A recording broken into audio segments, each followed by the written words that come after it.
Hey, what's up everybody? Welcome to my channel, Do Ministry Gaming, and in this video we're going to do an Atlas Ascendancy review for the new Vastir map region. Now this video is part of an ongoing series where I review each of the 8 map regions, and you can find that playlist in the description below. But within each of these videos I go through all of the Atlas Ascendancy passives and describe what they do. But on top of that, I also follow up with some common currency farming strategies that either I deploy or that I've seen other people deploy successfully. And I talk through how to set those strategies up when it comes to combining with different watchstones and sextants and map modifiers and map device mods, etc, etc. And so if you like this video and the structure of it, make sure you go and check out the playlist in the description below for all the videos related to the other map regions as well. All right, and then one final thing before we get started here is that I don't know all of the strategies that are out there. In this video, I'm only going to cover the ones that I'm familiar with, or the ones that I deploy myself successfully, or the ones that I've heard from other people that they run and are working well. And so if you're running a strategy yourself that I don't talk about or mention in this video, please leave a comment in the comment section below. I would love to hear about it, and I think the rest of the community would love to hear about it as well. So without further ado, let's get started, and I'm going to jump right into it and get into the 6 purple nodes here in New Vastir, and these nodes are related to the Legion mechanic. Now, this first node here is War Supplies. Each Legion in areas contains an additional War Hoard, and so what the War Hoard is it is a large chest within the Legion encounters that you can get every now and then, and so War Supplies gives you one every Legion encounter. And then the next node here, Emblematic, is really the one that you are in New Vastir for, to be honest. This one is quite good. And what this does is timeless splinters drop in areas have a 1% chance to drop as timeless emblems instead. And so if you're not familiar with what those are, these splinters are the little ones and the emblems are the completed ones. And so you have a 1% chance to drop one splinter as a complete emblem, and an emblem is 100 splinters. And so that one is really quite good. And so if you can farm enough splinters in the area, you're going to occasionally drop the emblems, and it can be very rewarding when you do. And then the final node here is Protracted Battle. Legion encounters in areas have 50% increased duration, and Legion monsters in areas take 50% increased damage while in stasis. So this node can be very good if your character is not that strong yet and you need help clearing the legions. So early in the league, having all 6 of these nodes might be good because your character is not that strong. You get the assistance from Protracted Battle, and then you can drop splinters as timeless emblems, which sell a lot more earlier in the league, and then of course decays over time. And so the Legion strategy in New Vastir is really quite simple and straightforward. Slam as many legions as you can into the map and run the 6 nodes, or the 4 if you have enough damage to take on the entire legion without protracted battle. All right, and so to get more Legion encounters into your maps, there are a couple of ways. The first is by running Legion Scarabs. So this Rusted Legion Scarab, for example, area contains an additional Legion encounter. The other way is to roll them on your Sextants, and so they can only roll on Awakened Sextants and Elevated Sextants, so you're going to have to roll one of those to get it. But you can end up with a Sextant mod that also gives you an additional Legion encounter as well. And so from there, you're going to want to pair them with some Watchstone modifiers. These are Platinum Watchstone modifiers, and they really come in 2 flavors. The first is a bunch of mods that you can get that allow the Legion encounters in areas to have a % chance to include a particular army. Or there are a couple armies that are typically worth more and are more rare than the other armies, and these 2 armies are Maraketh and Templar, which are the green and the yellow splinters. And so one strategy would be to stack watchstones that give you that increased chance to include the Templar army, for example, which means all the legions in your map hopefully are more Templar, and so you're dropping more Templar splinters, which then lead to more Templar emblems. And so what I've actually run here is 2 Templar watchstones and 2 Maraketh watchstones. I have them split. But you definitely can focus on one army if you'd like, and that will work really well. Now, the other thing you can do with the Watchstones is something called Emblematic Prefix, which is timeless splinters dropped by Legion monsters in areas have a % chance to drop as timeless emblems instead, essentially doing the exact same thing as the emblematic node, But when I run them, I do typically like to run the ones that give you the better armies instead, because you already have the percent chance to drop as timeless emblems. If you just end up stacking all percent chance of timeless emblems, you could just be dropping emblems of a lot of armies that are less valuable, and the spread between the armies is actually quite large. For the less valuable armies, there may be 10C, 15C for an emblem, and for the more valuable armies, you can be looking at 50, 60 plus chaos per emblem. And so there is a big spread there. All right, so on to the next set of nodes. Why don't we go over here to the right, which is 4 nodes here related to rogue exiles. And so the first node here is total anarchy. Areas have a 10% chance to contain 20 additional rogue exiles, so that should be pretty straightforward.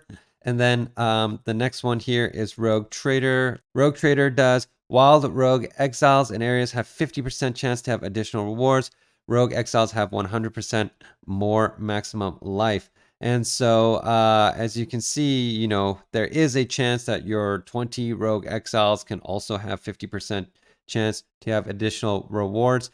However, I have not heard of anybody deploying a rogue exile strategy in New Vastir successfully. I have tried these nodes myself, and as you can see from this node here, you only have a 10% chance to get the 20 rogue exiles. So you're farming 1 in 10 maps that this happens, and then on top of that, half of those times, 50% of them, you'll have additional rewards. And then on top of that, in all honesty, the additional rewards aren't all that great. Rogue exiles, I guess, are known to drop a lot of jewels, like regular jewels, the green, blue, and red ones.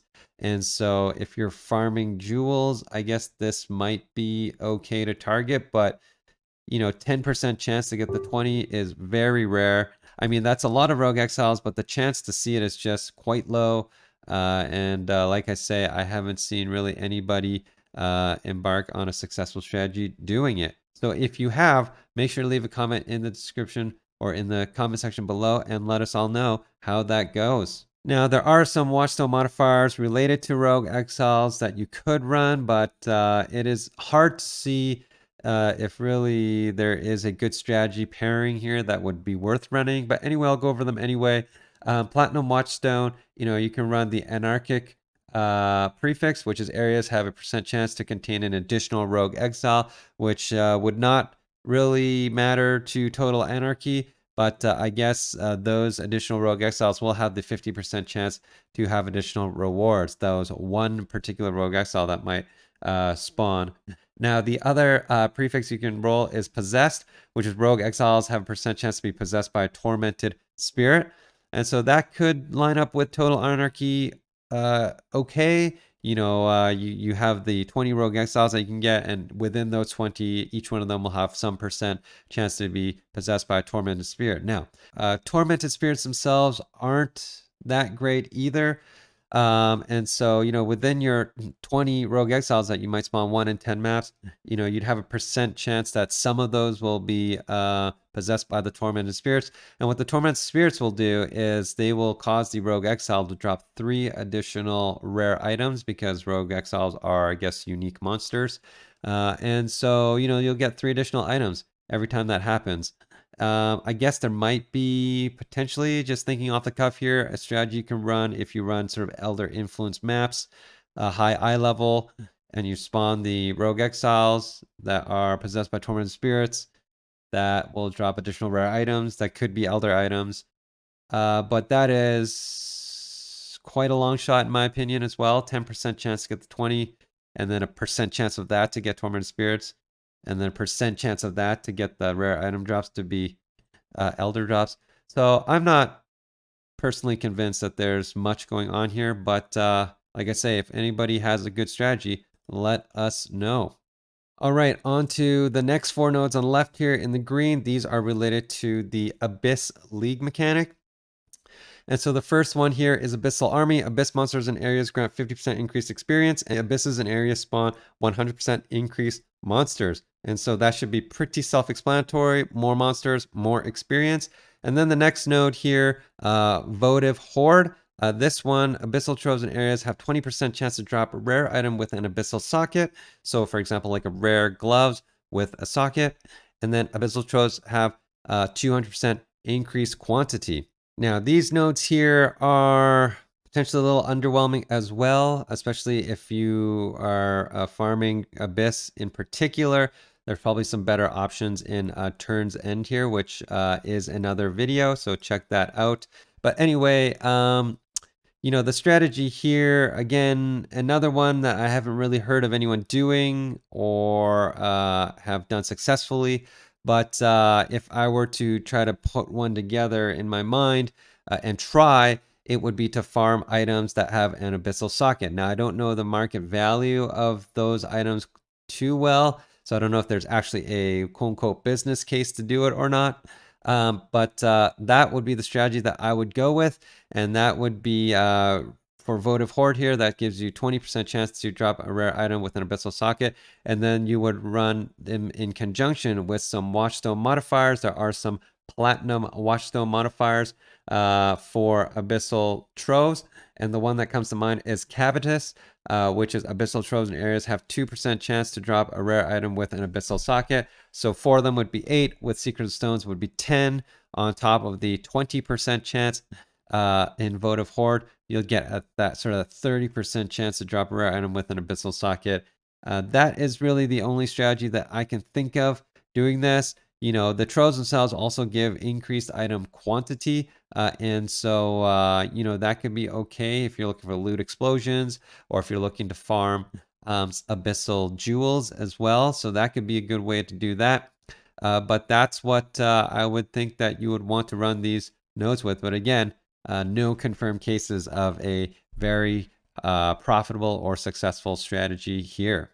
Now, if you do want to run an Abyss strategy here, Abyss themselves only have like that sort of 8% base chance to spawn, and then the little nodes will give you another 5% each, so 10%. So maybe you're at like 18% chance to see an Abyss in each map, so 1 in 5 maps, not great.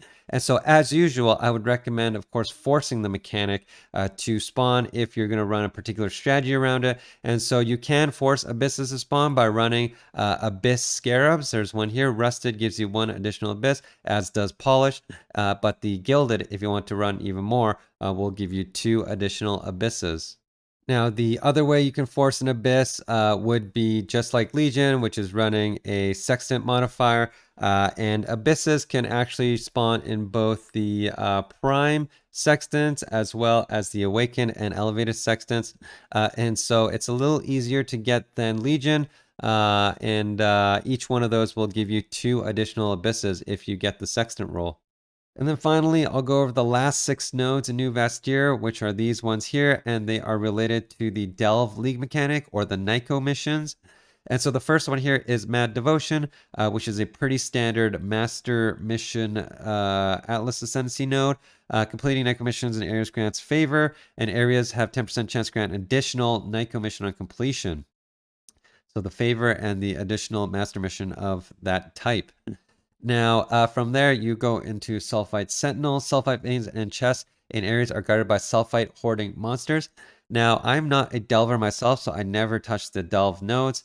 So I've never tried this myself, but I have read online about other people's experiences, and it sounds like to me that this node is really not that good. The Sulphite hoarding monsters do not really drop all that much Sulphite as per some other accounts of people who have tested it. So a little underwhelming there. And then the other node here is Out of the Blue. Sulphite veins and chest in areas have 20% chance to also contain an equal amount of Azurite. And so Azurite is the blue stuff that you get within the mines.